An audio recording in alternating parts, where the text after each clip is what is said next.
First வந்து நான் ஊற வச்ச தாலை வந்து ப்ரெஷர் குக்கரில் போட்டு குக் பண்ணி எடுத்துகிற போகிறேன். ஸோ கருப்பு உளுந்து இந்த தால் மக்கனிக்கு வந்து இது கூட கொஞ்சம் ராஜ்மா இருந்தாலும் போடுவாங்க.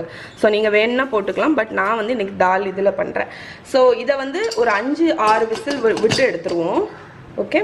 ஸோ இப்போ நம்ம வந்து தால் மக்கனி பண்ண போகிறோம். ஸோ அதுக்கு வந்து நான் ஒரு 2 டேபிள் ஸ்பூன் பட்டரை வந்து ஒரு பேனில் வந்து போட்டிருக்கேன். ஸோ அது மெல்ட் ஆகட்டும்.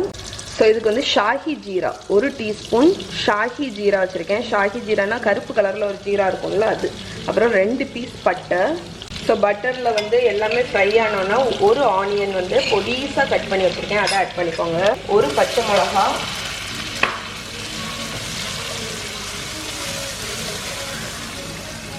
ஸோ 1 டீஸ்பூன் இஞ்சி பூண்டு பேஸ்ட்.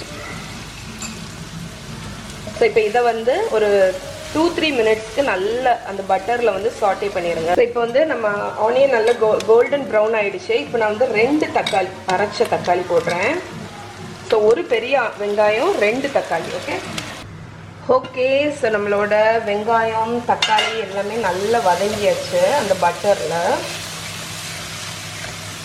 ஓகே. ஸோ இப்போ வந்து நம்ம மசாலா பவுடர்ஸ் ஆட் பண்ணிடலாம். ஸோ ஃபஸ்ட்டு ஆட் பண்ணுறது வந்து மஞ்சள் பொடி. ஸோ மஞ்சள் பொடி ஆட் பண்ணிட்டு ஒரு 30 செகண்ட் சாட்டே பண்ணி விடுங்க. அப்புறம் சில்லி பவுடர், கொத்தமல்லி பொடி, கரம் மசாலா பவுடர், அதுக்கப்புறம் மெயின் வந்து ஜீரக பொடி. ஸோ மசாலா பவுடர்ஸ் ஆட் பண்ணியாச்சு. தேவைக்கு தக்கன சால்ட் ஆட் பண்ணிக்கோங்க. ஸோ இதை வந்து நம்ம வந்து ஒரு 1 மினிட் வரைக்கும் நல்லா சாட்டே பண்ணி விடுங்க. அப்போ தான் அந்த மசாலா பவுடர்ஸ் வந்து உங்களுக்கு வந்து அந்த ரா ஸ்மெல் வந்து போகும். ஸோ மசாலா வந்து நல்லா சாட்டே ஆயிடுச்சு. அந்த ஆயில் வந்து பிரிய ஆரம்பிச்சிருச்சு. இந்த டைமில் நம்ம வேக வச்சுருக்கிற கருப்பு உளுந்து, நம்ம ப்ரெஷர் குக்கரில் வேக வச்சோம்ல அந்த உளுந்து நல்லா வெந்துடுச்சு, அதை ஆட் பண்ணிடுங்க. இதுதான் தால் மக்கனி. ஸோ தால் மக்கனி என்னோட ஃபேவரட். எனக்கு ரொம்ப பிடிக்கும் தால் மக்கனி. ரொம்ப ஹெல்த்தியும் கூட. ஓகே. ஸோ உளுந்துனால அது உங்களுக்கு திக்காகும். அதனால நான் ஒரு 1/2 கப் தண்ணி ஆட் பண்ணிக்கிறேன். ஓகே. ஸோ இதை மூடி போட்டு வேக வைங்க நல்லா. ஸோ இப்போ வந்து இது ஒரு 15 மினிட்ஸாக லோ ஃப்ளேமில் இருக்குது. ஸோ நிறைய நேரம் இருக்க அந்த டேஸ்ட் வந்து டெவலப் ஆகும். ஸோ இப்போ வந்து நான் வந்து ஒரு 1/2 டீஸ்பூன் சுகர் ஆட் பண்ணுறேன். ஸோ இது வந்து என்னோட சீக்ரெட் இன்க்ரீடியன்ட். நான் எப்போவுமே தால் மக்கனியில் கொஞ்சம் சுகர் ஆட் பண்ணுவேன். ஸோ அது வந்து அந்த பேலன்ஸ் பண்ணி கொண்டு வரதுக்கு அந்த ஃப்ளேவரை. ஸோ இப்போ பாருங்கள் எவ்வளோ அழகாக ஸ்மூத்தாக ரெடி ஆகிடுச்சுன்னு. இன்னும் 2 இன்க்ரீடியண்ட் ஆட் பண்ணணும்.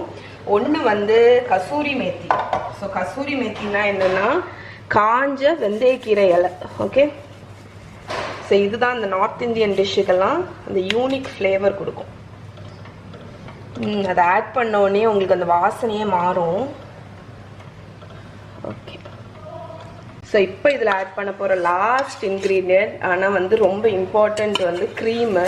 ஸோ இது வந்து நீங்கள் வந்து அந்த க்ரீமினஸ் வந்து இது வந்து கொடுக்கும். ஆனால் உங்ககிட்ட சப்போஸ் இல்லை அப்படின்னா, இது நம்ம டெய்லி செய்கிறோம் அப்படின்னா க்ரீம் எல்லாம் ஆட் பண்ண தேவையில்லை. இது வந்து இந்த க்ரீம் வந்து இந்த பார்ட்டி அந்த இதுக்கெல்லாம் பண்ணுறீங்க அப்படின்னா க்ரீம் ஆட் பண்ணுங்கள். அது வந்து அந்த க்ரீமினஸ், அந்த சில்கினஸ், ரெஸ்டாரண்ட் ஸ்டைலில் மக்கனி உங்களுக்கு வேணும், தால் மக்கனி வேணும்னா க்ரீம் வந்து ஆட் பண்ணணும். ஓகே. மற்றபடி நான் வீட்டுக்கு வந்து டெய்லி பண்ணும்போது க்ரீம் வந்து ஆட் பண்ண மாட்டேன். ஸோ இந்த கிரேவி வந்து ரொம்ப ஆக்சுவலி உடம்புக்கு நல்லது. ஓகே, அவ்வளோதான். க்ரீம் ஆட் பண்ணிட்டு கொதிக்க விடக்கூடாது, அடுப்பு ஆஃப் பண்ணிடுங்க. ஸோ ஃபைனலாக கொத்தமல்லி கீரை ஆட் பண்ணி அடுப்பு ஆஃப் பண்ணிட வேண்டியதான். ஓகே. ஸோ நம்மளோட சூப்பரான தால் மக்கனி ரெடி ஆயிடுச்சு.